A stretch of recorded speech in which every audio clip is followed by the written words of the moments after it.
Keonjhar बनखंड BJP range रे हाथी उपद्रव कुमुंटी पंचायत को गत किछि दिन हेला धसई पशि 36 टिकिया बणुआ हाथीपल गाँ निकटस्थ जंगल में डेरा पकाई बिल में पशि फसल खाइबा सह नष्ट करुछन्ति पालिकरी गाँ लोके मंचा उपरे राति अनिद्रा होई हाथीपल को जगिबा सह तड़िबा पई चेष्टा करी विफल हेउछन्ति घटनास्थल में वन विभाग पहुंची हाथीपलंकर गतिविधि उपरे नजर रखिछि। 40 मिनट ना 50 मिनट आइछन्ते धान धान खाऊ भय लगुच आमको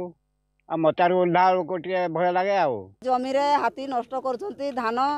छुआ पिला धरिक जंगल रे चिमटिक रोचु मंचा मारिक पहाड़ उपरे तथापि खेदी खेदी पारते नहीं खेदी आमर टोटाल बिलर माने जोड़ा रास्ता पार्श्व पाशा पाख भी जमी गुड़ा किसी ना